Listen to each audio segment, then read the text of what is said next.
Assalamualaikum warahmatullahi wabarakatuh. Kepada yang terhormat Bapak atau Ibu dosen penguji uji kinerja. Perkenalkan, nama saya Siti Mutmainah, mahasiswa PPK dalam jabatan B4 tahun 2025. Program studi Sejarah Kebudayaan Islam di Universitas Islam Negeri Fatmawati Soekarno Bengkulu dengan nomor induk mahasiswa 2523991659. Pada hari ini, Jumat 9 Januari 2026, saya akan melakukan praktek pembelajaran dalam rangka penilaian uji kinerja di MTS SA Nurul Qanaah.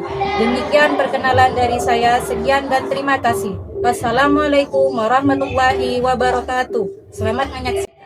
Assalamualaikum warahmatullahi wabarakatuh.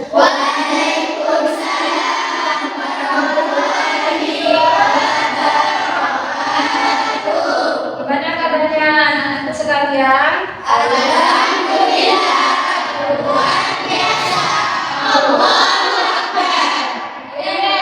Sebelum kita mulai pembelajaran, kita berdoa dulu ya kepada ketua kelas untuk memimpin doa. Sebelum kita memulai pelajaran hari ini, mari kita berdoa terlebih dahulu. Berdoa mulai.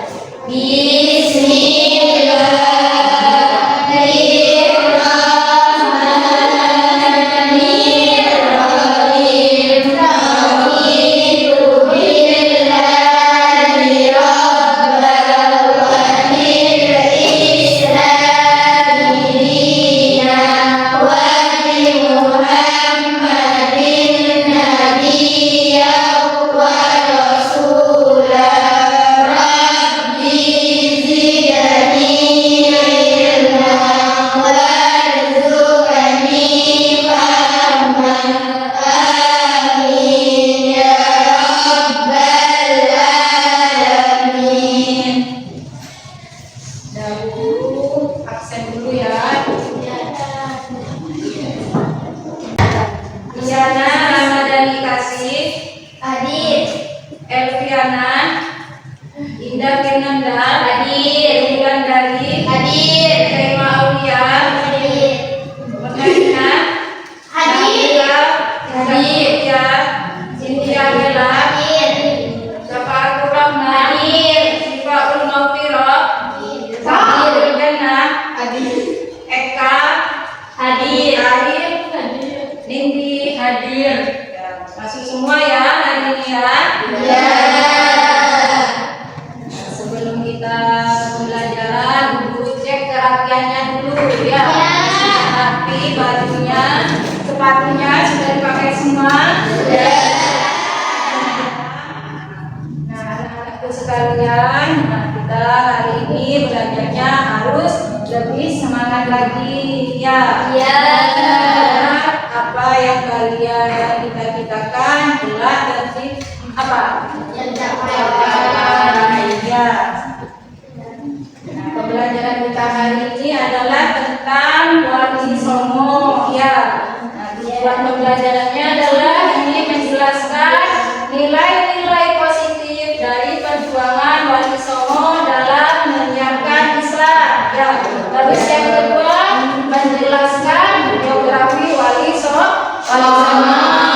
Yang ketiga menjelaskan peran Wali Songo dalam mengembangkan Islam di Indonesia. Jadi tujuan pembelajaran kita hari ini itu ada 3. Kita akan mempelajari tentang bab Wali Songo. Ada yang tahu apa itu Wali Songo? Wali Songo siapa yang tahu? Siapa? Apa Wali Songo? Wali Songo adalah tokoh dakwah Islam yang menyebarkan agama Islam di tanah Jawa. Kan agama Islam ya di tanah Jawa. Terus siapa lagi yang bisa menjawab apa itu Wali Songo? Siapa? Amun? Wali Songo adalah ada 9 para wali. Ya, ada 9 ya para wali. Ya, atau Wali Songo di situ disebut sebagai waliullah, yaitu orang yang dekat dengan Allah ya serta mulia. Ya Jadi wali di sini dimaksud adalah waliullah yang mempunyai makna orang yang mencintai dan dicintai oleh Allah. Adapun kata somo berasal dari bahasa Jawa ya, yang artinya apa? Sembilan. Jadi wali somo di situ adalah wali yang sembilan ya, yang dicintai dan dicintai oleh Allah. Itu adalah namanya dari wali somo. Ya. Nah, ini nama-nama wali somo ada 9 ya. Yang pertama ada Sunan Ampel ya. Yang kedua ada Sunan Gresik. Ketiga ada Sunan Bonang. Terus yang keempat Sunan Giri.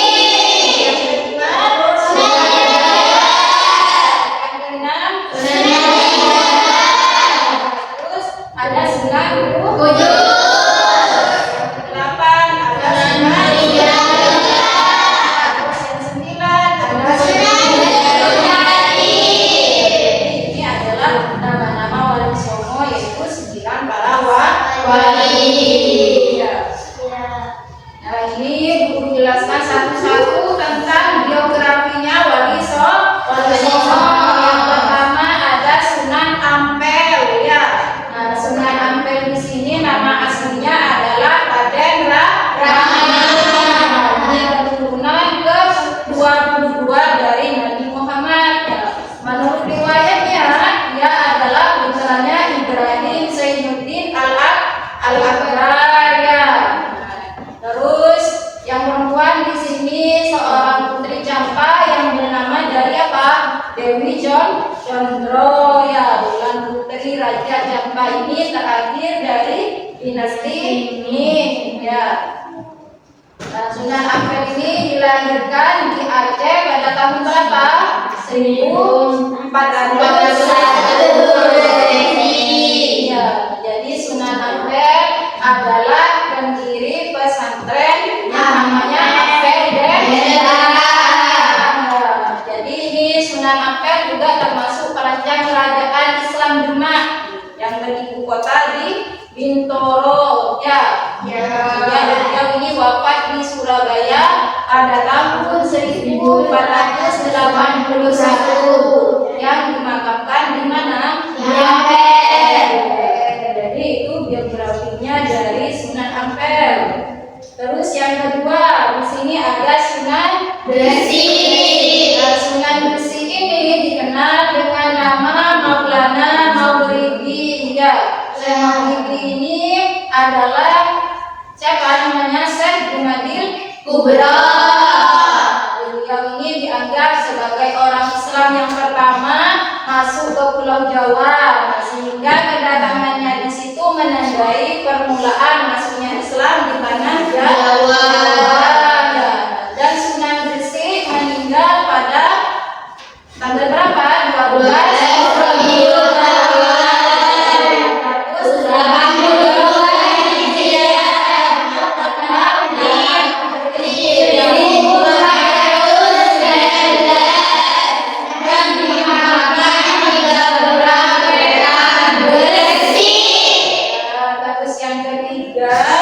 ada Sunan Bonang ya. Sunan Bonang ini lahir di Surabaya ya. Tahunnya 1465 dan wafat tahun 1525 Tuban ya. Nah, beliau dikenal dengan nama Raden Maulana Ibrahim ya. Beliau juga merupakan putra dari Sunan Ampel sekaligus saudara sepupu dari Sunan Kalijaga. Sunan Bonang ini dianggap sebagai pencipta gening pertama ya. Nah, beliau juga berdakwah di daerah mana? Tuban ya, dengan menggunakan media wayang dan gamelan ya, sesuai dengan kegemaran orang Jawa terdahulu. Nah, beliau juga ini yang mendidik siapa? Raden Rahmat. Sehingga gelar menjadi raja kerajaan Demak.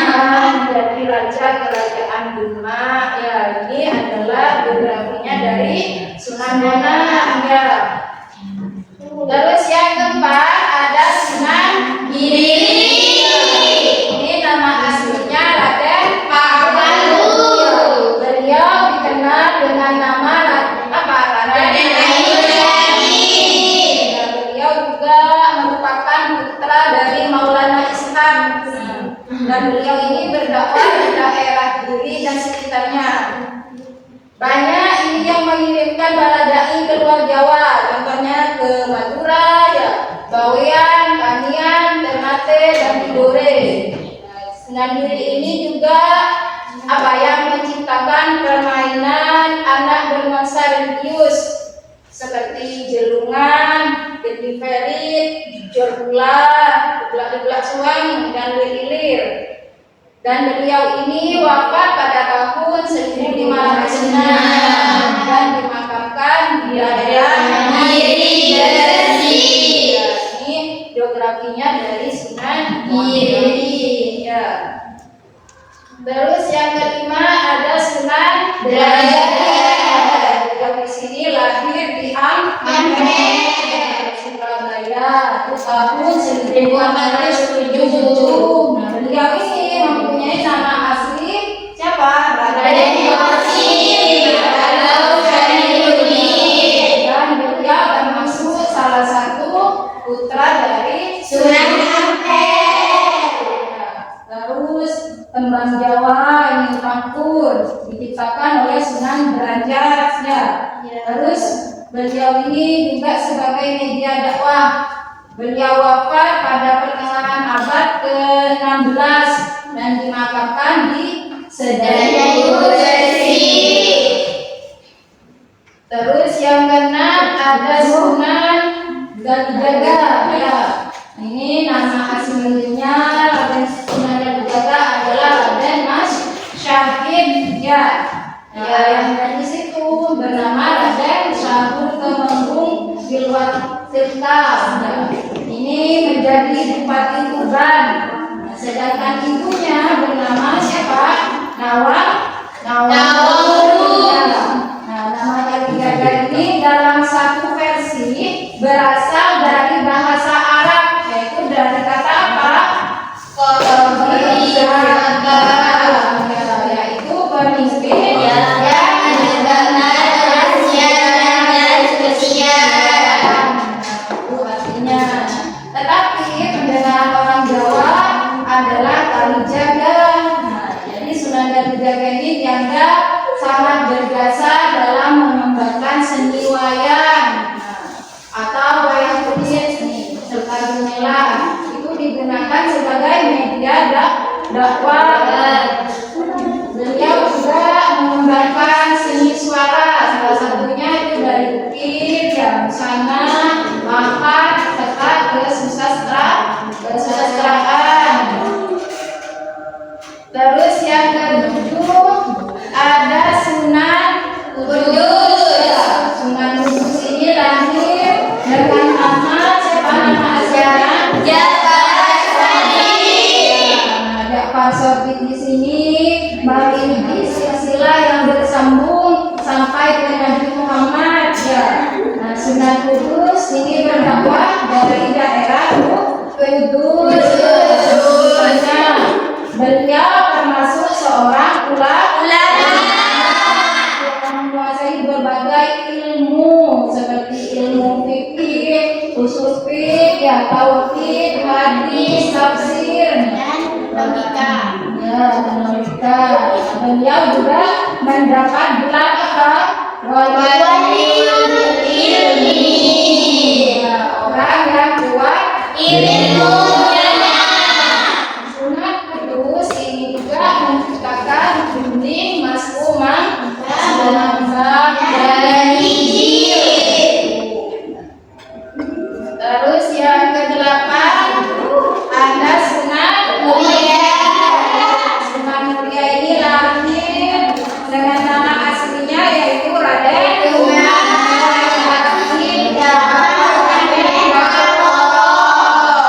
Beliau adalah putranya dari Sunan Kalijaga. Dalam dakwahnya Sunan Muria ini cenderung memiliki tempat yang jauh dan terpencil dengan menyelenggarakan semacam khusus, ya, khususnya itu seperti keagamaan, ya, bagi kaum pedagang, yang biasa, itu media dakwahnya.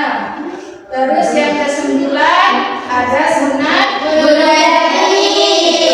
Sunan Gunung Jati ini nama aslinya adalah Raden Syarif Hidayatullah. Beliau lahir di mana? Di Malang. Pada tahun 1888. beliau ini merupakan cucu Prabu Siliwangi, yaitu seorang raja Pajajaran ya. Beliau ini berdakwahnya mengajarkan agama Islam di daerah Cirebon. Bagus saja.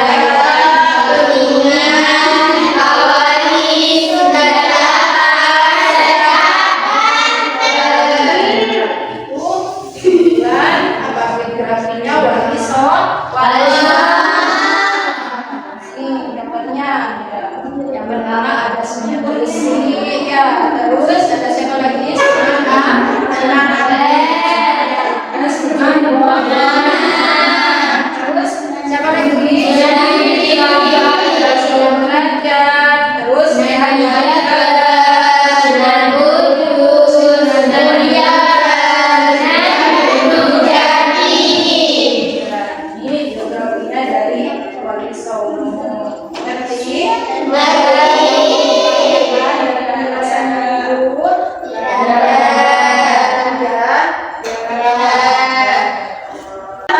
Buat kelompok ya, diskusi kelompok. Tiap kelompok di situ ada 4 ya. Iya. Sebelum kita membuat diskusi kelompok, kita isbatin dulu ya. Iya. Nah, contohnya gini kan, belajar SKI mudah dan menyenangkan. Bisa, bisa, belajar kan bisa. Ya, kita mulai ya. Belajar SKI mudah dan menyenangkan. Kita sekarang buat kelompok ya, satu kelompok di situ terdiri dari 4 siswa. Ya. Kita buat diskusi kelompok, nanti setelah selesai diskusikan satu-satu di depan ya, dipresentasikan perwakilan dari kelompoknya. Ya.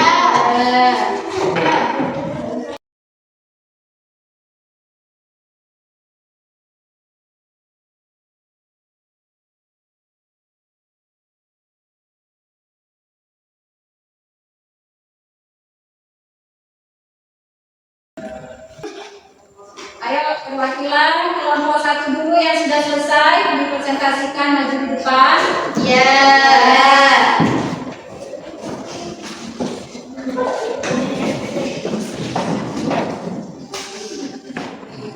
Assalamualaikum warahmatullahi wabarakatuh.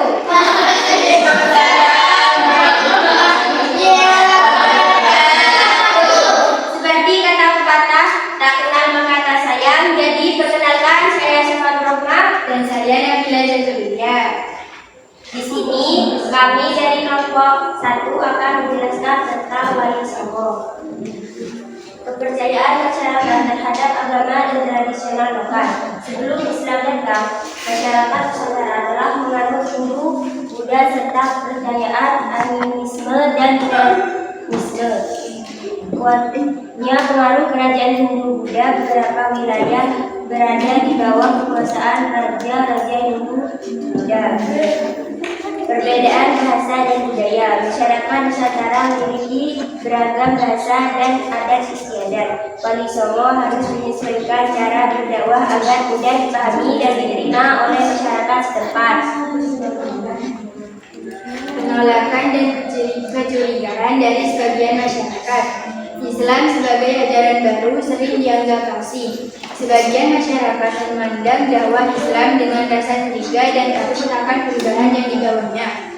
Keterbatasan sarana dan komunikasi. Pada masa itu, transportasi dan komunikasi masih sangat terbatas. Hal ini menyulitkan Wali Songo dalam menyebarkan dakwah ke wilayah yang luas. Kondisi sosial masyarakat yang beragam. Tingkat pendidikan dan pemahaman masyarakat berbeda-beda. Wali Songo harus berdakwah dengan pendekatan yang sesuai, baik kepada kalangan bangsawan maupun rakyat jelata. Sekian presentasi dari kelompok kami akhiri. Wassalamualaikum warahmatullahi wabarakatuh. Waalaikumsalam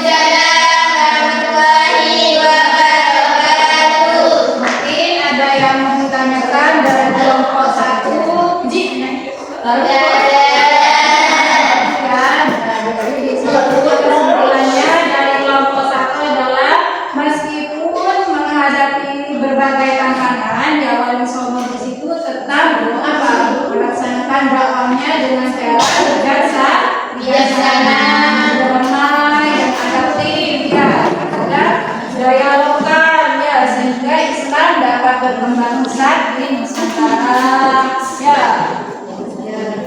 Ibu Ani Somus itu bukan hanya tokoh penyebar agama Islam saja, tetapi juga sebagai agen perubahan sosial dan budaya